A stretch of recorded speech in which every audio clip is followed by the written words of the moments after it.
Good evening, one and all, and welcome to this spooky Saturday for our adventures into the paranormal. However, if we are to invite the spirits in, I will need you to relax and get comfortable as we embrace ourselves to let the darkness take control. Number 1. This incident happened in a flat when I was 6 or 7 years old. I remember this very clearly, still to this day, and it makes my spine shiver thinking about it. I had the largest bedroom in the flat. My mum had decorated the walls with pink and lavender paint, and cute little metallic swirls. I had bunk beds, glittery curtains in my window, charms, and glittery things hanging from the ceiling. Any young girl's dream. I remember getting into bed that night, and everything seemed normal at first. My room wasn't usually too dark because the moonlight shone through my window, through my glittery curtains, and trying to sleep for what seemed like a while. I don't know why, but I started to look around my room, particularly in the alcove area, in the dark corner. I couldn't focus my eyes properly for a while, but when I did, I noticed my girl's world's head, one of those plastic weird lady heads you do makeup and style her hair on, really stood out in the moonlight against the creepy dark corner.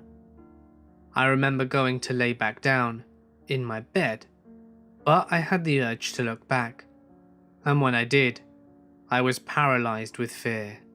At first I thought I might be imagining it, because I had been staring at a plastic lady head, but I swear, I saw this dark woman-like outline standing right there next to the head.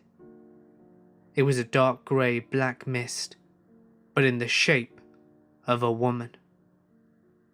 I slowly looked at her, or it, with its massive bulging eyes, scanning down, and saw that she had no feet. There was nothing there. No shadow, no feet, nothing. She, or it, was levitating about 10 inches off the ground, and it seemed like she was moving towards me. I was absolutely terrified and will always remember this because of how cripplingly scary it was. I was in shock, and I quickly spun around in bed and curled into the fetal position, with my quilt tightly wrapped around me. I made sure the quilt was tightly containing my neck and head, and can I add that there were no labels or anything that could have emulated what happened next. I was shaking and trying not to breathe loudly when I felt something stand behind me, leaning over me. I closed my eyes and gripped the quilt tight when all of a sudden I felt a tickle on the back of my neck. You know the feeling you get when someone unexpectedly puts their cold fingers on the back of your neck? It started off like that, and became quickly more aggressive, tightening around the back of my neck, as if someone was trying to keep a hold of me. I was trying to scream, but no words came out. I was sweating and shaking, and my neck was getting worse. It was hurting. I tried screaming over and over, but all that came out were little squeaks. It was like gasping for air. I remember the moment when I was finally able to scream for my mother. I screamed at the top of my lungs, but it came out crackled, like a blood-curdling cry for help. She came running in, and as soon as she flung open the door, and that burst of light shone through the room, the whole thing stopped.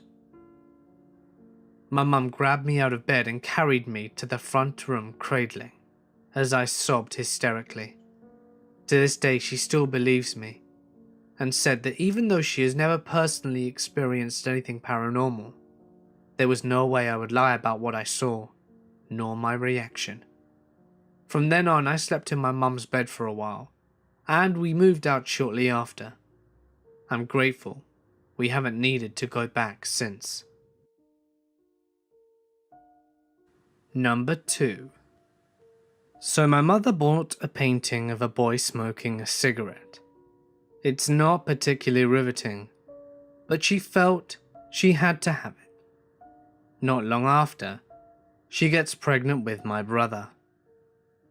It was after he was born that things started to get a little odd. No one in my house smokes, and yet all of a sudden, if you go anywhere near the painting, all you can smell is cigarettes. Things start to go missing, and my mum can hear children laughing and running across the stairs. But when she goes to tell my siblings off for playing near the stairs, they're sound asleep. Perhaps the strangest part is that as my brother gets older, he resembles the boy in the painting even more. It's creepy. He hates the painting and feels like it's watching him. Then this one awful night, I would have been around 4 and my brother 7. We all went to sleep in the nursery, and I wake up in the middle of the night to these awful choking sounds, and I can smell cigarettes so strongly. My brother is blue in the face, wheezing and gasping, and I can hear laughing. I genuinely thought my brother was having a laughing fit, but it looked wrong, and I got scared, so I started yelling and screaming from my mother. The paramedics came, and it turned out that he had a severe asthmatic attack. So we needed to take him to the hospital for a few days. They immediately asked my mother who was smoking in the house, because the paramedics smelled cigarettes, and obviously they thought that that was what the trigger was for the asthma attack. We took the painting off the wall and locked it away in the attic after that. For as long as I can remember, it'd been a joke that the boy in the painting is lighting one up, and whenever stuff would go missing, it was because he'd taken it. This was different. This was scary, and none of us wanted to go near it. Stuff still goes missing every couple of months, and my mother gives us the keys to unlock the attic and retrieve anything that has somehow found its way up there. The footsteps on the stairs have stopped, although now, if you stay up late enough, you'll hear someone pacing above your head instead. Thinking about it, I still don't have a clue why we haven't gotten rid of the damn thing. Number 3. I was sleeping over at my friend's small apartment in the mid-80s. I was on the floor in a sleeping bag, between his bed and his little sister's bed. In the middle of the night, I woke up suddenly but not alarmed, just suddenly, and very clearly wide awake. A quiet man's voice in my head said, "You should get up and move." I don't even remember questioning it, or it seeming weird, so I just got up, over my bag to the foot of his bed, and then we slept back to back. Sometime later in the early morning, there was this huge crash that awoke us. We all sit up, alarmed. His cat had jumped up and somehow taken down a shelf holding this gigantic, wooden, 70s style stereo set. The kind with boxy wooden speakers, a turntable, cassette, and 8-track. Probably 60 to 80 pounds of total gear. It fell, maybe 4 feet, and landed right where my head would have been. Mike yelled my name and rolled over, didn't see me down there, and looked around all panicky. And of course, I was down by his feet. We just stared at a few seconds and soaked in the implications. Number 4. Just a heads up, this next story is told from a religious point of view, so if you'd rather skip it, feel free to skip to the next story. I didn't believe in the paranormal until after my mother died. I was with her every single day for the last 2 years of her life, as the cancer took over. We shared so much joy and laughter, even though we knew that she was going to die. This allowed us to talk a lot about death. I asked her to let me know that she was in heaven and still around. I just didn't think it would really happen. The first thing that happened was electrical. I had an iPhone that bricked back in October. I took it to the Apple store twice and they told me it was no good. I was mad because I've had iPhones since they were released and never had one completely brick. I was also really upset because it had videos from my mum's birthday and our family vacation. I didn't put it on the cloud and regretted it more than you'll ever know. Anyway, I tossed the phone in my desk drawer and brought a new one. Life went on, and I forgot about it. Well, the night of my mum's funeral, I was editing her video to play the next day, and I grew frustrated because I didn't have many good times videos.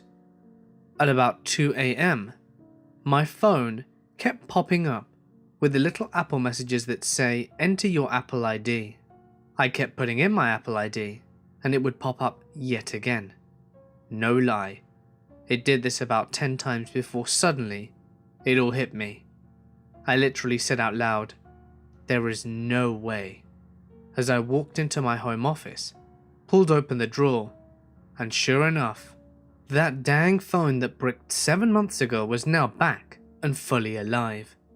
So I was able to get the videos up and put them on the cloud, and to make her video beautiful. And to this day, that old phone still somehow works.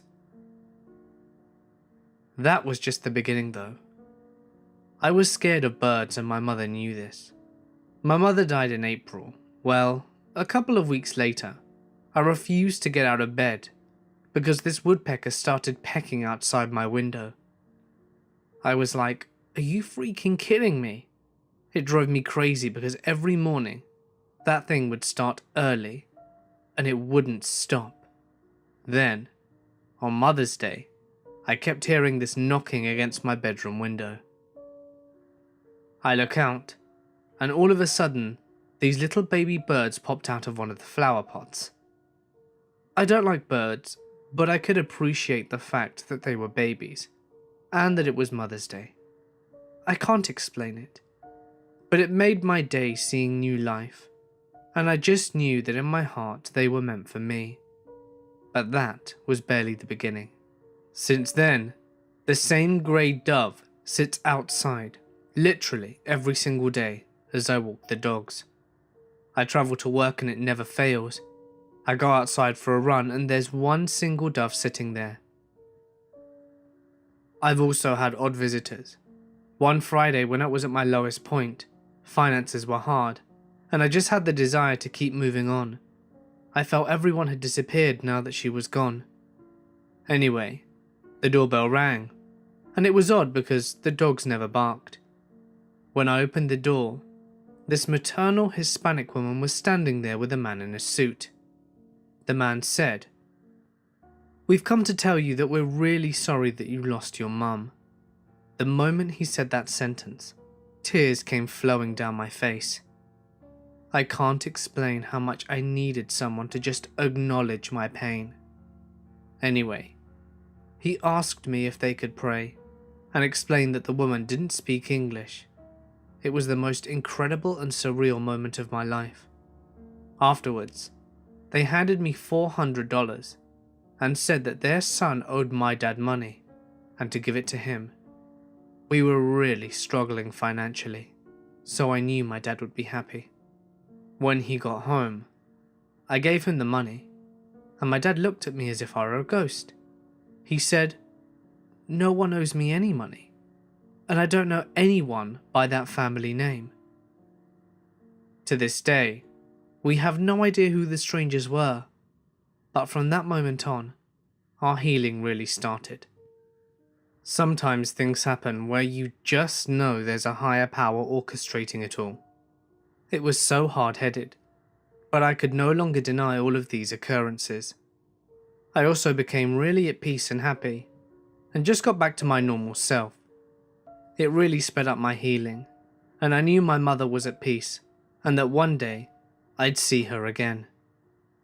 One other big moment was when I went to Estes Park, Colorado last month to hike alone. I was waiting for the shuttle, and there was this YMCA camp going on. I'm talking hundreds of kids everywhere, and I was in kind of a daze and staring into space when this little girl comes up to me and says, "God told me to bring you this letter." It was so unexpected. I was kind of like, Then she said, "Can I read it to you first?" First she read a scripture. The scripture said basically, "Daughter, your faith has healed you. Go in peace and be freed from your suffering." Then at the bottom of the note said that I was loved and that I'm not alone. And now it's time for me to go live my life. I will never be able to put into words what this moment was like for me, and how surreal the entire thing was. No one knew I was in Estes Park. And there were literally hundreds of just random kids everywhere, and this random girl just popped over and happened to give me a note in scripture like that. She was 12, and told me she didn't understand it either. God just told her to write something down and give it to me. You see, this scripture is about a woman who bled for many years, and she touched Jesus and was healed. Why is this significant? Well, before my mum got breast cancer, I had blood cancer, and I battled for many years. Many of my symptoms have returned, and this weighed heavily over my heart. The fear of going through this battle all over again, but this time alone, grappled me. That note meant more to me than anything else I'd ever received. It gave me the courage to get my cancer scans because I trusted that my faith healed me, whether it was physically or spiritually. I've never felt more at peace than in that moment. Number 5. My first paranormal incident was apparently when I was around 4 years old. My mother told me this story, yet I have no recollection of it ever happening. So here it goes. My great-grandmother had passed away, maybe a year or so before. We were very close, and I still have fond memories of her despite my age. I was young and called her Nan, which was not her real name. Her real name was Sheila, even though I didn't know it at the time. At such a young age, I had no way of knowing her real name, and I only found this out years later after my mother told me. Apparently, on the 5th of August, when I was around 4, I came running up to my mother, who was in the kitchen. She leant down and asked me what was up, and according to her, I said, "Sheila says, 'Happy birthday, Rosie.' My mother's name is Rosie. Today, the 5th of August, was her birthday, and my mother's mouth fell open with shock. She felt the hairs on the back of her neck stand on end, and got a sudden chill. Not only did I not know my great-grandmother's name, I didn't even know my mother's real name, and to be honest, I didn't even know it was her birthday either. Perhaps my great-grandmother had spoken to me and told me to tell my mother, or else, why else would I have said that? I still don't know to this day, and like I said, I have no recollection of it at all. Still quite creepy though. Number 6. This happened when I was 11. I'm 16 now, but remember it like it were yesterday. It was February, and it had snowed an awful lot. As I live in Sweden, it's quite normal for it to snow that much. I was awoken by my father starting his car. I looked at my alarm clock on the bedside counter, and it was 6:30 a.m. So I decided to go to the kitchen. I saw my dad drive to work, and thought to myself, I have about half an hour before my alarm rings, so I decided to go back. I left the kitchen, and was now on my way to the end of the hall, where my room was. but I felt a disgusting feeling of pure instinct. I turned to the door and saw something I wish I'd never seen. I had not heard anything before I turned around, but at the door stood a long, dark shadow with a hat. I'm glad we had a blurry window at the door, because I didn't want to see what was outside. That thing must have been over 2 meters tall. Whatever it was, it knocked so hard that both the door and all the nearby windows shook. It said no words, but it was very tall. I panicked. I ran to the kitchen and picked up the phone and ran back to the hallway. I went down the stairs and phoned my mother, but she didn't answer.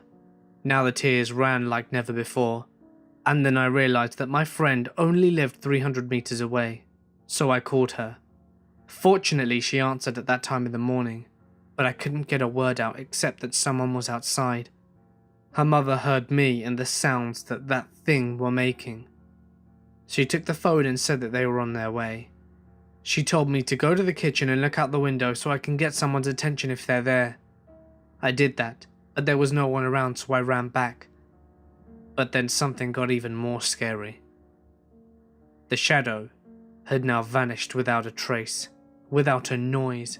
It was simply gone. I went back to the kitchen and saw my friend in the car, so I opened the door and found no footsteps in the snow. My friend stayed with me a while. Her mother was driving around searching, but she found nothing. I phoned my mum again and told her everything, and she was shocked and told me to ask my dad if he'd seen something, which I did, but my dad hadn't. And the crazy thing was, the thing appeared about 10 seconds after my dad had left. And for all of those who are wondering, my dad starts his car and leaves via the side door. Number 7. I lost my mother at 16 years old, and I was so stifled in the room at the time she passed. Like the room were at full capacity. The room was dark, although the curtains were open, and it felt claustrophobic. Not just to myself, but to the others in the room as well. As soon as my mum passed, the air lightened, the shadows dissipated, and the room was brighter again, despite the sadness of a few people who were in there. And this was just the beginning. From then, there was always a shadow in the corner of my eye, just sitting or standing somewhere in the room. Things moved from one place to a completely different one, like keys, plates, clothes, and more than occasionally, these things are actually aimed at me or my husband. Lights turn on, and sometimes a new bulb will blow as soon as it's plugged in. The strangest thing so far is when styling my hair, an extra face smiles back at me from the mirror, whichever mirror I use. I should mention here that I'm also a drag queen, and when putting on makeup, the extra face isn't just there, it sits over mine. So for all the world, it's like I'm painting someone else's face. My husband pointed out that to him, it didn't look like I was doing my makeup at all. The face staring back at me is my mother's.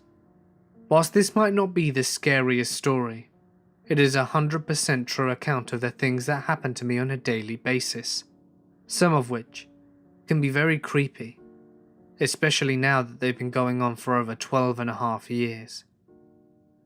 I haven't been able to see my full reflection in all that time. And can you imagine always seeing two faces in the mirror and never knowing how to make it stop? Or why it's there? And does it have anything to do with the shadows that echo from every room or wall and the objects which are hurtled around my flat?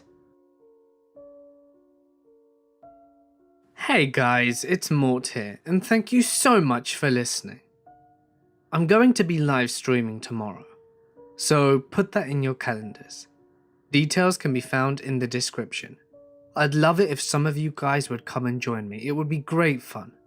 And again, a huge thank you to each of you amazing patrons who can be found on screen now, for all your contributions to this channel. It really means the world to me, so thank you. And last but certainly not least, a very special thank you to those incredible subscribers who submitted their stories for today's video.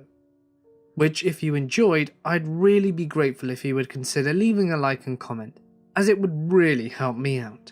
Thanks guys. And if you want your story read on my channel, you can submit it as a text post to my Reddit page or send it to me via email. Both links can be found in the description.